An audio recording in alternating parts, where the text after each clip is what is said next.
Madame, monsieur, bonjour, c'est un grand plaisir de vous accueillir sur le plateau d'U2P TV, comme chaque année, en direct du Salon des maires et des collectivités locales de Paris. On va vous accompagner pendant ces 3 jours avec près de 30 émissions pour parler de vous. Évidemment, de vos problématiques, de vos espoirs, de vos réussites. Ça va être un petit peu notre safe place ici, puisqu'on va vous donner les clés d'un développement serein et éclairé pour performer au quotidien dans un contexte politique et économique assez troublé. Vous en conviendrez, que vous soyez artisan, commerçant, professionnels, libéraux. Il va être question, par exemple, de la revitalisation des centres-villes et des centres-bourgs, de la rénovation des écoles, de la mobilité, de la logistique urbaine, de la transmission et de la reprise d'entreprise. Ça, c'est évidemment très important. Ou encore du renforcement du dialogue entre les communes et les entreprises de proximité, entre autres. Pour bien lancer ce rendez-vous, j'ai le grand plaisir d'accueillir le président de l'U2P, Michel Picon. Bonjour. Bonjour. Nous allons évoquer avec vous les propositions de l'U2P pour les candidats aux prochaines élections municipales, avec donc ce livre blanc que vous allez voir à l'antenne, les entreprises de proximité, force vive de toutes les communes de France, puisque évidemment à l'approche des élections municipales, il y a une enquête qui a été menée par l'Institut Xerfi auprès de 7600 chefs d'entreprise de proximité, et ils ont mis en avant, ces chefs d'entreprise, leurs priorités et leurs attentes. Et dans cette enquête, il y a une grande chose dont on se rend compte, c'est que finalement les chefs d'entreprise de proximité ne se sentent pas assez écoutés, assez pris en compte dans le quotidien des maires. Ça, c'est la réalité, on l'a vu sur le terrain. Oui, absolument. Dans cette enquête qui touche quand même 7600 entreprises artisanales, commerciales ou libérales, il y a ce sentiment qui est souvent justifié, parfois pas assez, c'est un problème de communication de la part des élus, de ne pas être suffisamment entendus, écoutés, associés aux grandes décisions qui sont prises. Et ça, je pense que à l'occasion de ce salon des maires, à l'occasion aussi du scrutin en mars 2026, c'est un message que l'on veut porter aux maires qui vont renouveler leur candidature comme à ceux nouveaux qui auront la chance d'être élus. Prenez en compte encore plus que ce que vous pouvez ou pensez le faire, ce tissu économique important que représentent les entreprises de proximité. Parce qu'il faut être clair entre nous, on est sur le plateau de l'U2P, on sait très bien que les candidats souvent viennent flirter gentiment avec les entrepreneurs sur le terrain en leur disant on va faire ci, on va faire ça. Et puis une fois qu'ils sont élus, ben comme par hasard, les promesses s'envolent un peu. Donc c'est le message aussi, c'est de dire d'accord, comptez sur nos voix, chère mère, mais par contre derrière, il faut faire quelque chose de concret. Non mais absolument, la phrase la plus courante qui va être entendue par les candidats lorsqu'ils vont passer la porte d'un commerce pour aller se présenter et donner leur dépliant, ah, on vous voit qu'au moment des campagnes électorales. Donc ça traduit bien, même si tout ça, il faut un peu le relativiser d'ailleurs, parce qu'on a tout de même plus de 2500 artisans, commerçants qui sont acteurs dans les collectivités locales et on a 15 000 conseillers municipaux. Donc ça veut dire quand même que notre corps social est présent dans la gestion des communes, mais en tout cas pas suffisamment à l'écoute. Et ça, je pense qu'il faut qu'on l'entende, c'est-à-dire être plus associé, notamment sur les politiques économiques que mettent les collectivités locales. On entend tout le temps cette espèce de bagarre à attirer la grosse entreprise sur son territoire. Et malheureusement, un peu comme ce qui s'est fait hier à Choose France, hein, où on a mis en valeur quelques entreprises, mais on est fiers d'avoir ces quelques entreprises. Mais à côté de ces 200 entreprises, il y en a 3 500 000 qui demain vont générer des milliards d'investissements. Et puis on sait que le tissu économique français, celui qui génère vraiment de l'économie et des emplois, c'est le tissu des TPE-PME. Absolument, absolument. Avec ces 5 millions de salariés, ça irrigue les territoires, ça maintient de la vie partout, dans toutes les communes de France. Et on voit bien que quand ce tissu économique s'affaiblit, pour des raisons multiples, mais parfois aussi parce qu'on n'a pas pris suffisamment en compte le cœur des centres-villes en décentralisant à l'extérieur de la ville ou à l'extérieur du bourg des activités économiques, on voit bien ensuite après les efforts colossaux qu'il faut faire pour les faire revenir. Il faut tout reprendre à zéro. Tout ça nécessite qu'on ait plus de concertation pour anticiper ces grands mouvements. Alors quelques chiffres peut-être, 65% des chefs d'entreprise de proximité prévoient de voter en mars 2026. C'est pas mal, mais il me semble que c'est un tout petit peu moins que l'ancienne enquête qui disait, je crois, 70-72%. Et on a quand même 50% des chefs d'entreprise qui estiment que la mairie n'a pas agi pour eux. La moitié quand même. Oui, alors pour les 65%, je pense qu'il faut le corréler avec... C'est encore loin le scrutin. Oui. On commence Mars juste 2026. à en parler. Et il y a un phénomène de ras-le-bol envers la politique, d'une manière générale. Et donc, à cette question, les gens répondent pas forcément... Avec l'émotion, vous voulez. Exactement, avec une émotion en disant, bon, en ce moment, la classe politique, on en a ras la casquette. Ils ne sont pas foutus de s'entendre, ils ne sont pas foutus de trouver des solutions pour notre pays. Donc, il faut le corréler à ça. Je pense que la participation au scrutin des acteurs économiques que nous sommes, artisans, commerçants, professions libérales, sera supérieure à cela. Et oui, et vous soulignez que 50% considèrent qu'ils ne sont pas assez entendus. C'est ce qu'on vient de dire précédemment. Ça corrobore bien ce chiffre-là. Alors dans ce livre blanc, il y a donc 17 propositions qui sont réunies en 4 grandes thématiques. Et je m'appuie sur un chiffre encore, 39% des chefs d'entreprise de proximité attendent pour les prochaines municipales de réduire les dépenses pour alléger la fiscalité locale. Et justement, ça fait partie d'un des grands thèmes de ce livre blanc, rendre la fiscalité locale plus lisible, plus juste et surtout utile au développement du territoire. Qu'est-ce que ça veut dire pour vous précisément ? Ça veut dire que, d'abord, ce qu'on souhaite sur la fiscalité, c'est qu'elle soit un peu maîtrisée. J'allais dire que les entreprises ne peuvent pas être la variable d'ajustement des baisses de dotation de l'État aux collectivités locales. C'est ce qu'elles sont, hein. Oui, et le budget 2026 l'est aussi. Bien sûr. Hein. Donc nous, on appelle les maires et tous les candidats, puisqu'ils vont tous être candidats au mois de mars, à avoir des engagements de modération de la fiscalité, parce que c'est plus supportable. Le tissu économique, vous savez, on vit une période compliquée avec des marges qui se sont compressées, un record de défaillance d'entreprises, et derrière ça, c'est de l'emploi aussi qui disparaît. Et donc j'appelle vraiment tous les candidats, tous les maires demain à avoir de la modération sur leur fiscalité, même si je ne méconnais pas les difficultés qui peuvent être les leurs d'équilibre de leur budget, parce que contrairement à l'État, les collectivités locales doivent présenter et voter des budgets en équilibre.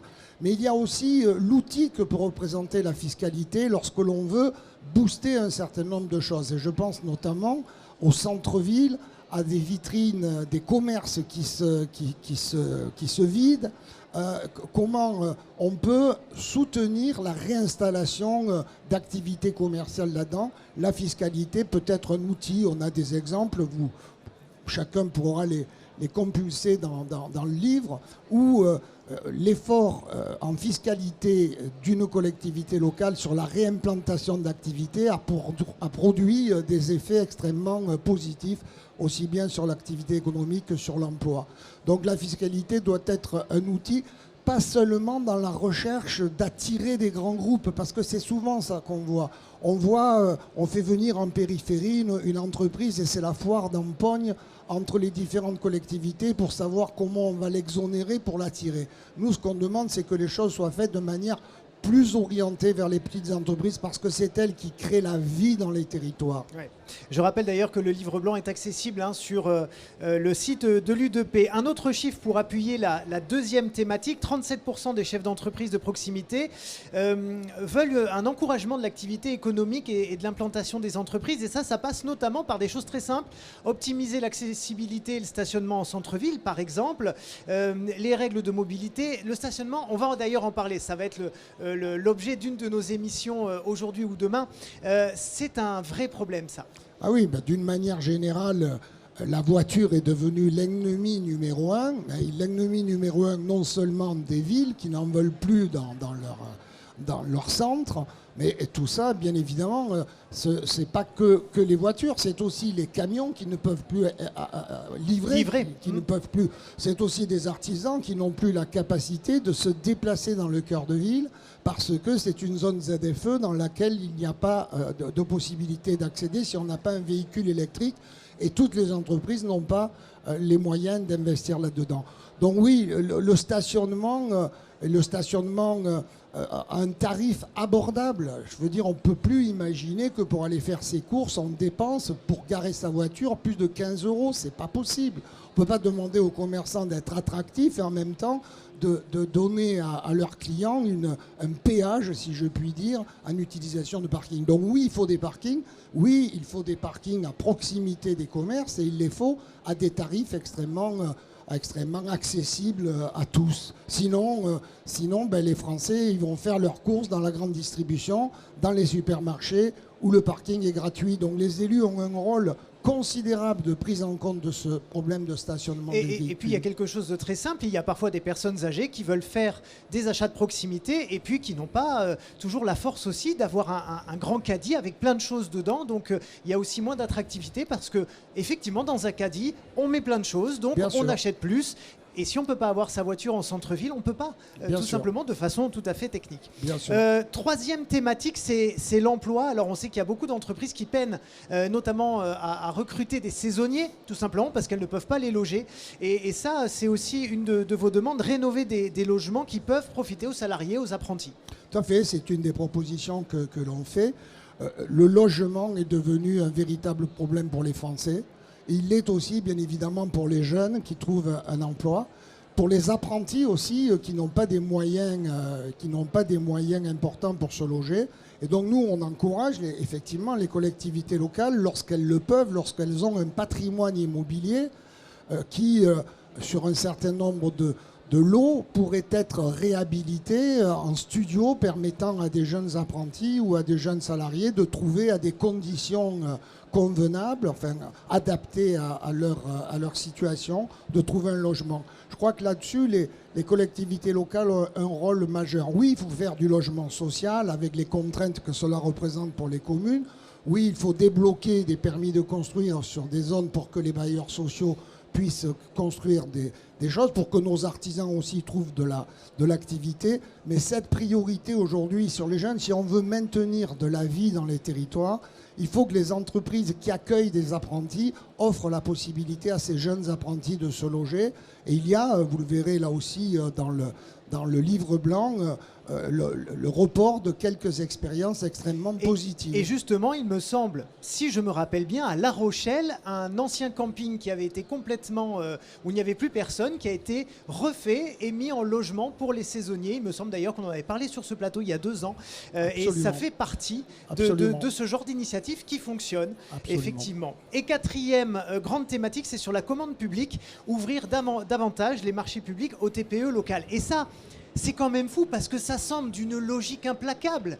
Michel Picon, enfin, je veux dire, il n'y a rien de plus logique que ça. Bien sûr, mais moi je ne connais pas un maire qui dit je préfère travailler des entreprises de loin que mes propres entreprises. Oui, mais il faut qu'il s'en donne les moyens. Et pour s'en donner les moyens, il faut pratiquer l'allottement. J'étais à Limoux la semaine dernière et j'ai rencontré le maire de Limoux qui me présentait et qui m'a fait visiter sa nouvelle halle d'exposition qui est un palais des sports et palais culturel, et qui me disait 90% des entreprises qui ont réalisé, qui ont construit ce bâtiment sont des entreprises locales. On est allé chercher 10% d'entreprises extérieures au département parce qu'on n'avait pas la compétence sur place.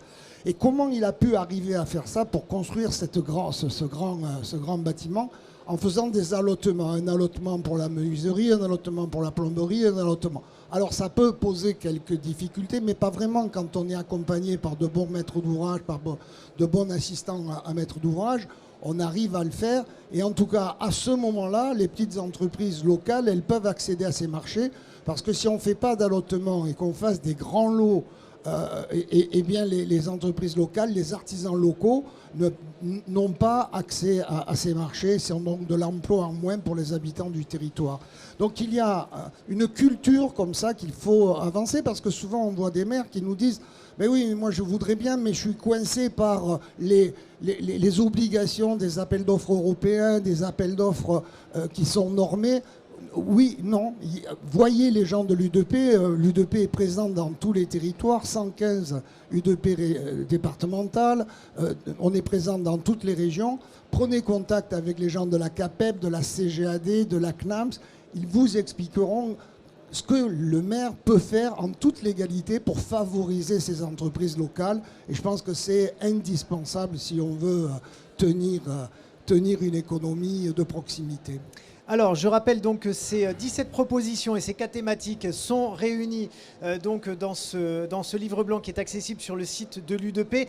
Pour conclure, Michel Picon, quel est votre... Alors, il y en aurait plein, mais quel est votre grand message aux maires qui soit vont être réélus après avoir passé déjà 30 ou 40 ans dans certaines communes, il y en a beaucoup, ou ceux qui vont arriver et qui vont découvrir toute la difficulté, parce qu'il ne faut pas non plus nier la difficulté d'être maire aujourd'hui. Quel est votre grand message pour conclure ? À ceux qui vont être réélus, d'abord, je leur souhaite tous mes voeux de réélection. Et qu'ils continuent de travailler avec l'U2P. Absolument, et qu'ils continuent et qu'ils intensifient encore plus le travail en commun que nous faisons avec eux. À tous les nouveaux maires aussi, je leur dis non seulement en amont de leur élection, que je leur souhaite aussi à tous, prenez contact avec l'U2P, on a plein d'idées, vous en avez parce que vous habitez votre territoire, vous avez envie de vous présenter, de conduire l'action municipale au service de la collectivité, mais on peut vous apporter des idées, on peut vous apporter aussi des façons de procéder pour que les choses soient faisables. Voilà, donc n'hésitez pas, l'U2P est à votre service et sera un partenaire pour l'ensemble de tous les candidats à qui je souhaite tous mes voeux de réussite. Merci beaucoup Michel Picon, président de l'U2P. Merci d'avoir été avec nous. On se retrouve dans quelques minutes, chers amis, puisque vous l'avez compris, nous avons une trentaine d'émissions à vous proposer ici, en direct depuis le Salon des maires et des collectivités locales. Vous les retrouvez sur u2p-tv.fr, sur YouTube, les réseaux sociaux de l'U2P. Donc n'hésitez pas à liker, commenter et partager. Et je vous dis à tout de suite pour une prochaine émission.